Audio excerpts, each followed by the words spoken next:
Hello, fellow Blues. Quite a day. I was at work and my phone was blowing up on the group text of our fellow Everton friends, and wouldn't you know it, it took weeks and weeks more than we expected, but we got news. It wasn't all the points back. No, it was crumbs. We got 4 points back. In a sense, you have to take what you can get when we feel that the whole Premier League is against us. The news, I believe, came out from The Athletic, and I think David Ornstein seems to get all the leaks these days, um, with lines like Everton had their 10-point deduction for breaching the Premier League's profitability and sustainability rules reduced to 6 points. The club referred to an independent commission in March for alleged breaches relating to the 2021-2022 season, initially deducted 10 points, and goes into a lot of information that I think all well and good, but honestly, on a night like tonight, or for you guys, an evening for me, it's just this continuation of this emotional feeling that we're all in. I when I heard the 10 points, it was a shock at the beginning. You're not going to claim it's one of those scenarios where you say the world changed, but it's almost to that level where you're always going to remember where you were at the time it happened. For me, it was middle of a Friday at work, and it just kind of shook me, and I was completely surprised. We know that Everton aren't well run. We knew that we were sort of tanking the finances of the team, giving away our best players to try and work well with the Premier League, and it felt like it really didn't matter. No matter what we did, it wasn't good enough, and but we also realized that it wouldn't be in any way a surprise that our management ownership is just a little bit too incompetent. G'day, Dave. I'll go through more of the messages as we go along here, but it really felt personally, well, not personally to me, but as a fan, like an attack.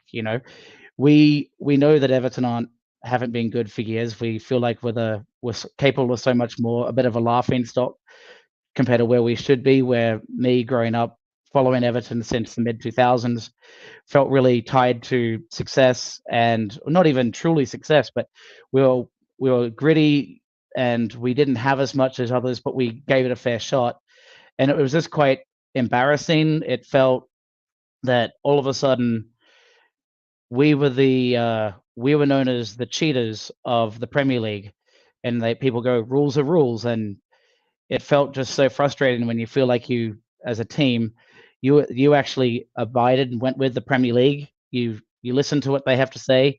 You try and get along with them, and all of a sudden they brand you the worst sanction of any team in the Premier League, worse than Portsmouth, who had Harry Redknapp and bought everyone under the sun and gave little IOU stickers, a bit like Dumb and Dumber, and they realized, well, that they won an FA Cup for it, and they got a 9-point penalty and went down because they basically messed up all of their relationships. They couldn't pay people back. We haven't been doing that. We know as a fan base we are better than that, and the that feeling of we should we have got any points?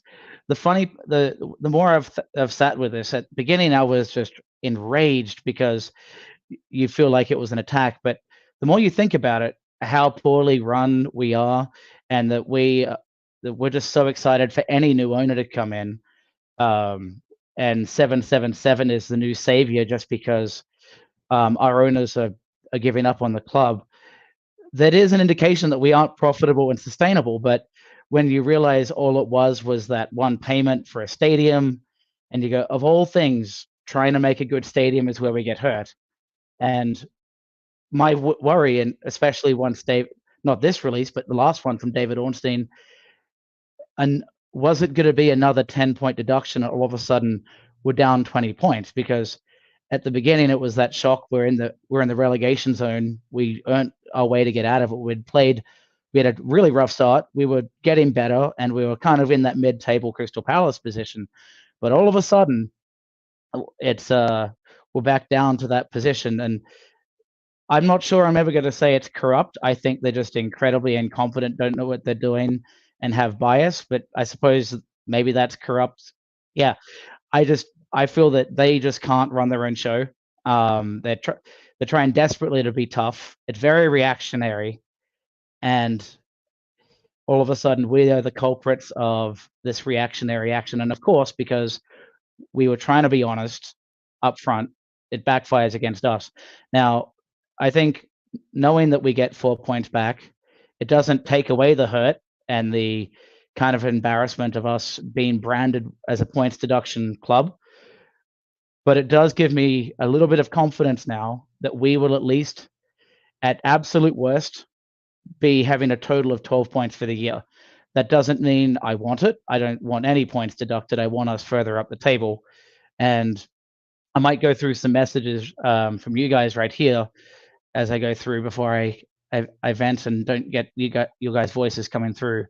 So that feeling of corruption, Peter, absolutely. I think, as I was mentioning, a lot of the Follow Everton channel members feel that there is corruption. I'm not sure if it's corruption. I just don't think, at absolute minimum, not well run.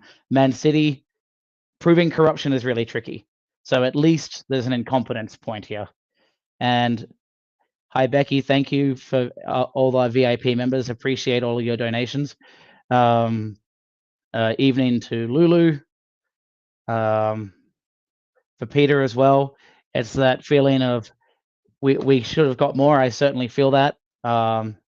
Appreciate your appreciation of the backdrop. I tried to add a couple things that made it Everton and warm here. And there's maybe a few more messages as I go through, but what we know now is at minimum, we got 4 points back. Now, if we wanted to look at how that sits on the table, this is where we sit now. So, oh, wrong one, sorry.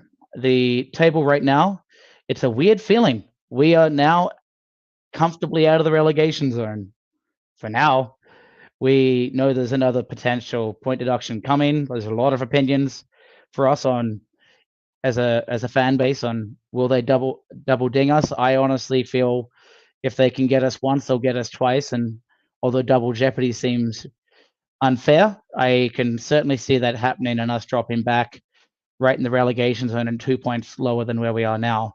But for all of us, I think we have confidence that over time, we've gone through waves, all of us. I felt cocky, and I have to catch myself on it, that we could do no wrong. The Premier League couldn't knock us down any further. We got out of the relegation zone, and I was just so pumped and proud of the team. And then it's felt like all the energy has been sapped. That second points deduction, I think, really hurt us, but there just feels like a lull over the squad. And you hear people like James Garner talking about how it's affecting him and the team emotionally. And yeah, I kind of get it. It's that feeling of there's no light at the end of the tunnel. And maybe this is the first point of clarity for a while now, instead of we'll get back to you in 2 weeks, another week. At least we have 4 points back. And it feels that the worst case scenario for us is a total of 12, not 20. That is still huge. It is not saying we're out of the woods and that Luton will all of a sudden not improve form again. They seem to have kind of gone on a dead streak. We are going to be dealing with some pretty interesting fixtures here in the next week or so. West Ham, all of a sudden, won today. Jared Bowen's back in form. We have matches against United. Liverpool's probably postponed. We have some easy matches, in theory. We host Sheffield. We host Forest. We host Burnley. We're away to Luton, who seem to be our new Buggity-Boo team. But honestly, it's ours to lose. We have a good enough squad.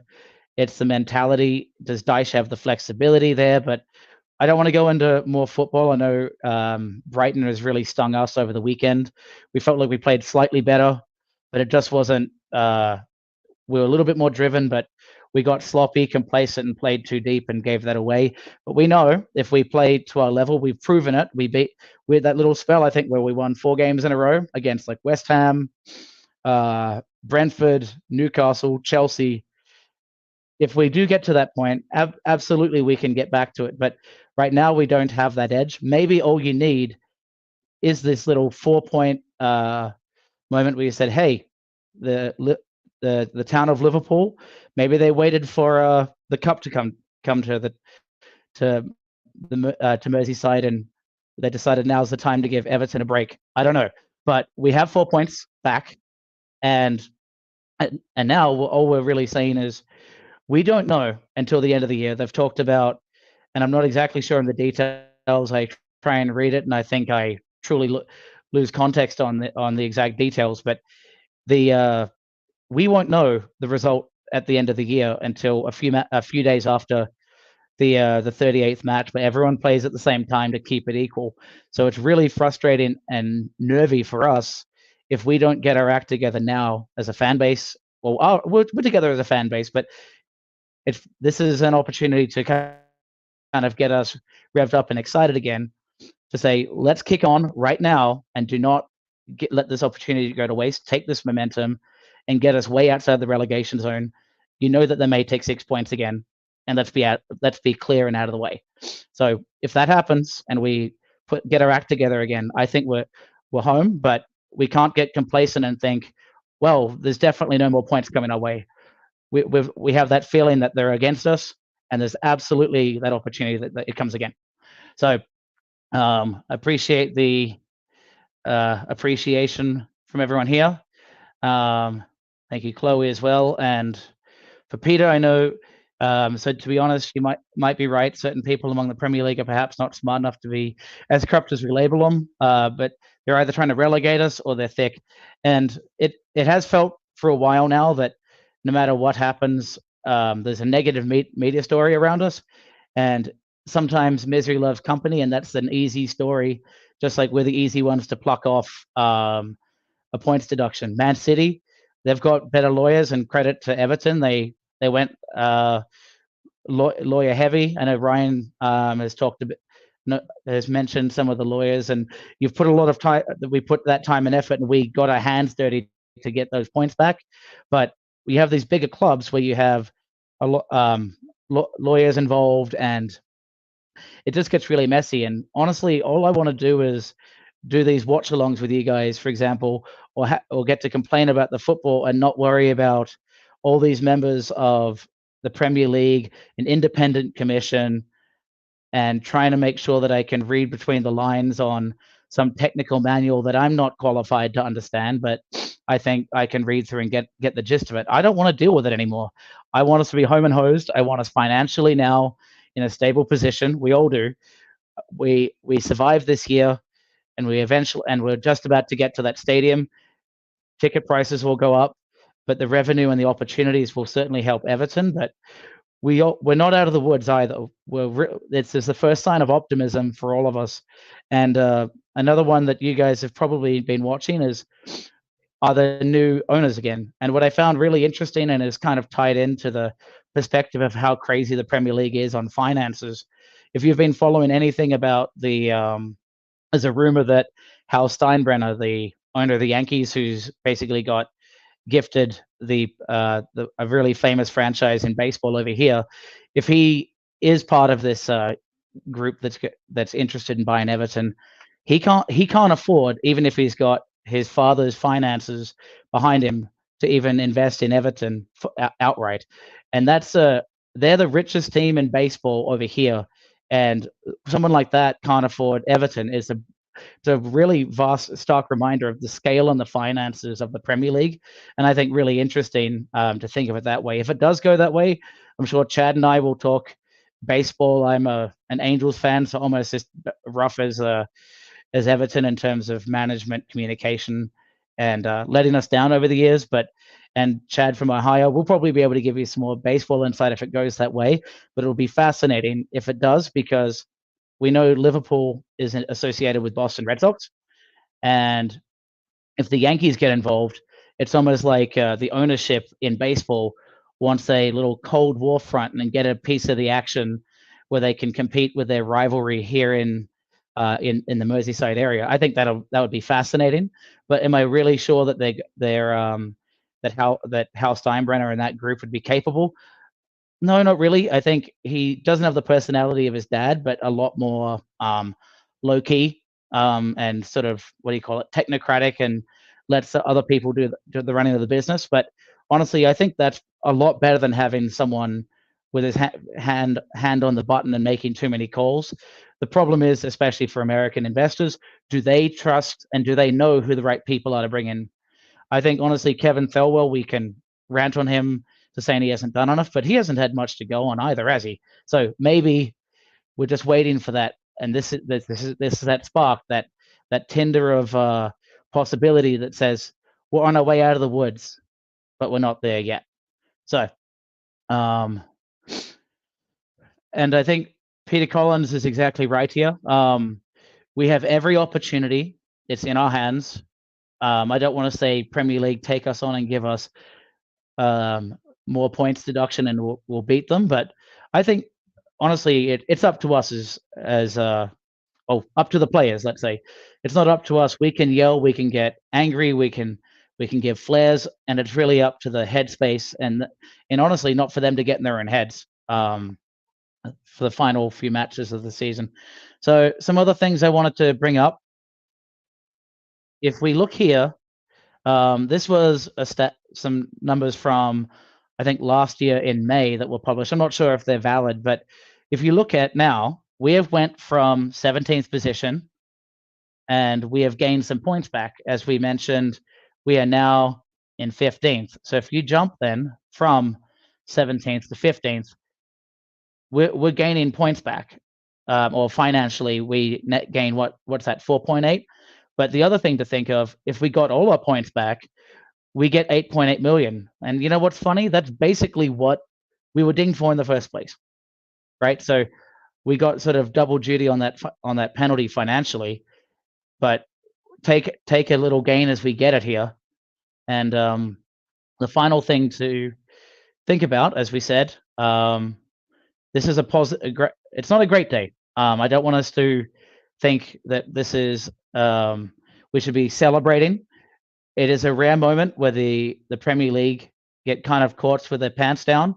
The incompetence kind of shown through some of the quotes that have been coming out, and they overstepped. Even 6 points is arguably an overstep, especially if it's ruining the culture of the Premier League. It'll be really interesting to see what happens with Forest.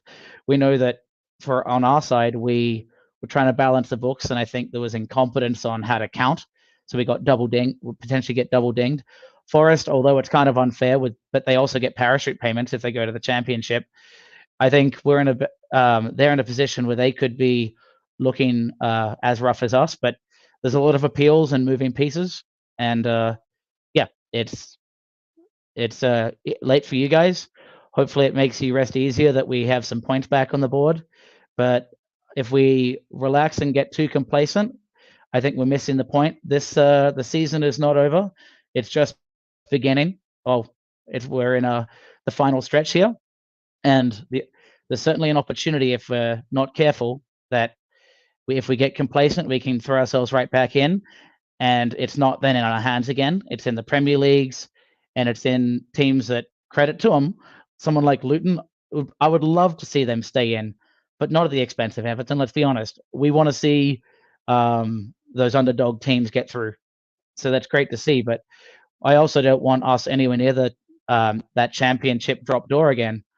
And I think that's wearing all of us out. And the closer we can get out of that area, out of that zone, the better for all of us. So I think that's all I had to say, and I'm sure you'll see a lot more content coming out this week. There's going to be, I believe, a show midday for me, but I think it'll be evening for you guys over there in Liverpool. So please keep an ear out, and I'm sure you'll see a lot more content coming your way. But thank you everyone for staying on late. From Chad's out in Jamaica with his family, so he's we're probably going to do some more American content, the Across the Pond Midnight Blues next week once he's back. I'm still trying to see if I can jump on the West Ham show later this week. And when we talk about thank you for donations and everything else, this headset, hopefully by this weekend, I've got my mic set up, and then you'll be able to hear. May not be as good as Chad's audio. He's got an excellent speaker and a really good broadcasting voice. But for me, it'll be a really cool. It's actually called the Midnight Blues colored microphone that Ryan picked out. So a really cool addition, and all of your guys' contributions and your engagement here helps us grow the channel. So thank you. And for now, good night, good evening, and till next time. Go up the toffees.